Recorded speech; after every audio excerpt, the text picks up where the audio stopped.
بسم الله الرحمن الرحيم الحمد لله رب العالمين ثم الصلاة والسلام على رسول الكريم سيدنا محمد وعلى آله وصحبه وسلم وبعد maalinta cashuura soonkeeda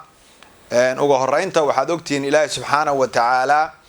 inuu maaragtay kala fadilay maalmaha iyo waqtiga iyo muxuu ahaayay makaanka iyo boosaska iyo dadka iyo inuu kala fadilay hatta Ilaahay rusushiisa inuu kala fadilay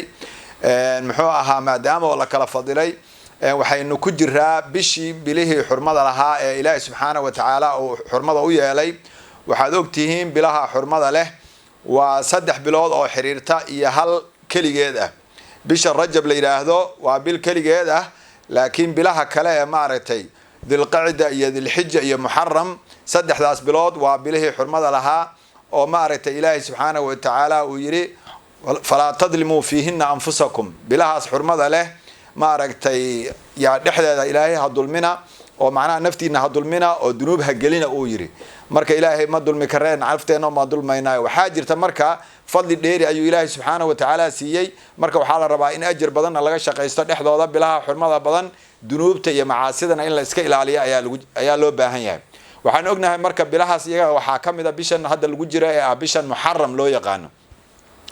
ama Soomaalidu inagu aynu u naqaano bil zako ayaan u naqaanaa Soomaalidu waxay la tahay waxay ugu bixisay zako waa sanadka bilowgiisa ama waxaan dhihi karaa waa hijriga amba hijrada nabiga amba sanadka oo hilaaliga ah ee bisha bilata ee aan ahayn qoraxda bisha koobaad ayaa waxa weeye bisheedii baan ku jiraa oo ah bisha zaka la yiraahdo marka Soomaalidu zakada inay bishan ay ku xirtay maadaama sanadkii uu bilaabanayo marka bishii zaka ayaan ku jiraa waxa weeye waa bilihii ugu xurmada badnaa marka hadayna sida ay tahay marka Ilaahay subhanahu wa ta'ala marka wuxuu inoo sameeyay nolosheena saad ogtihiin boostejooyin amba meelo ma aragtay aan ka shidaal qaadano oo laga ziyaad qaato bisha Ramadaan baa laga soo ziyaad qaatay waxa laga ziyaad qaatay bilihii kale xajka laga ziyaad qaatay hadana sanad cusub baa la bilaabaya sanadka cusub Ilaahay subhanahu wa ta'ala wuxuu ku bilaabay muxuu ahaay bil xurmal ayuu ku bilaabay hadana sanadka cusub wuxuu ku xirmi doonaa hadii Ilaahay yiraahdo bil xurmal ayuu ku xirmi doonaa oo bisha ma aragtay bishan hadda Muharram ah waa bishii koobaad hadhowna waxa imaan doonta Dhulhijj ayaa maartay sanadkuna oo uu ku eg yahay marka waxa weeye bil xurmalana way bilaabatay marka sidaa darteed baa marka bisha xurmada dhexdeeda maalin marka waxa jirta si gaar ah maartay hadana u sii xurmaysan oo muxuu ahaa sida sunnada nabiga kaleey salaatu wa salaam ba maartay ka soo aroortay oo ah muxuu ahaa maalinta loo yaqaano Ashura loo yaqaano Ashuradu waa maxay waa 10 من محرم أما وطبنك بيش زكو ليراهدو ويه maalintaas iyada ah waxa dhacday nabiga kaleey salaatu wa salaam markii uu Madiina uu soo galay oo uu ka soo hijrooday Makka waxa magaalada Madiina waxa deganaa niman muxuu ahaa Yahuud ah iyo niman Carab ayaa deganaa wuxuu arkay marka nabiga kaleey salaatu wa salaam nimankii Yahuud ahaa oo maalintaas iyada ah tobnaadka ah ee 10 bisha zaka ay tahay amba Muharram soomaya ayuu arkay markaasa wuxuu yiri maxaad u soomaysaan bishaan iyada markaasa waxay dhaheen waa maalintii Ilaahay maalintan maxaad u soomaysaan maalintan iyada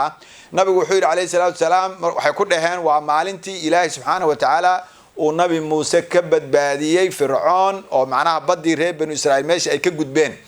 marka shukran li ni'amillaahi subhanahu wa ta'ala banu u soomaynaa bay dhaheen markaasa nabigeena wuxuu yiri kaleey salaatu wa salaam موسى أنك كحقني بدن محايل أنك وحوي وارنو محوها آمن الرسول بما أنزل إليه من ربه والمؤمنون كل آمن بالله وملائكته وكتبه ورسله وأنه وضع وضع رميسان رسول الله ودن مرك أنك أياك كحقني بدن بيري سداسو مرك النبي عليه الصلاة والسلام وأصومي طيب مرحد النبي صلى الله عليه وسلم محان كهلا يا مركب هرت وحوي اتباعا للنبي صلى الله عليه وسلم النبي قاعد راعده وحوي أجر بعد كهلا يسايو محوها لقد كان لكم في رسول الله أسوة حسنة وامد وحاكلوا أيضا ماشي كجرتا نبي إنه عليه الصلاة والسلام محير وحان فيليا أن احتساب أن إلى اكتس عن كفلنا يا إن ما أنت إياه الدم بي سنة كلا صار ضعف إن لو ضعف مركا فيري مركا يعني وحنا النبي عليه الصلاة والسلام وعن فيليا واسداس مركا دنوب تادي أردن سنة كلا صار ضعف بعلو ضعف يا مركا ماشي أيضا وحاكجر فضل آدي أدوين oo ah in dambigaagii la dhaafo sanadkii la soo dhaafay marka sidaa darteed qofka muslimka waxa laga rabaa inuu maarata uu ka faa'iideysto oo dambi dhaafkaas isaga uu maarata uu ka faa'iideysto ayaa la rabaa oo ah sanadkii la soo dhaafay dambigiisa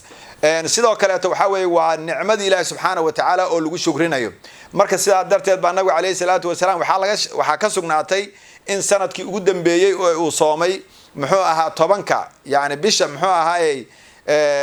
bishaas zako tobankeeda markii uu soomay wuxuu yidhi haddii aan noolaado sanadka soo socda haddii aan noolaado la asuumana taasica waxaan soomi doonaa sagaalaadkana waan soomi doonaa marka waxaa weeye macnaha in la soomo waxaa la sunneeyey maalinta sagaalaadka oo 9 bisha zaka ay tahay kabacdina maalinta 10ka la soomo amba ma ahe maalinta 10ka intii la soomo 11aadka in la soomo oo marka waxaa weeye waa khilaafan lil yahuudi sidoo nabigu sheegay calayhi salaatu wasalaam marka si aan u noqono ummad marka gaar ah marka waxaan warkayga ku soo gunaanadayaa bishan iyadoo bil xurmo leh oo ajrigu uu iska fadli badan yahay waxa marka maartay waa shukri oo linicam ilaahi subhanahu wa ta'ala badbaadiyay nabi Muuse ilaahay u badbaadiyay ayaa la xusayaa waxa kale maartay meesha laga raadinayaa ajir in la helo sanadkii la soo dhaafay in dambiga la dhaafo waa wax weyn oo ajir aad ilaahi subhanahu wa ta'ala uu ku siiyo ugu dambayna waxa weeye macnaha waxa weeye ilaahi subhanahu wa ta'ala yani sidoo in amray rasuulkeena oo ku dayna ayaa ku sugan marka ninkii awood u leh waxa la rabaa bisha ayada inuu ku dadaalo maalinta ayada inuu ku dadaalo fadligeeda aad iyo aad baad u mahadsantihiin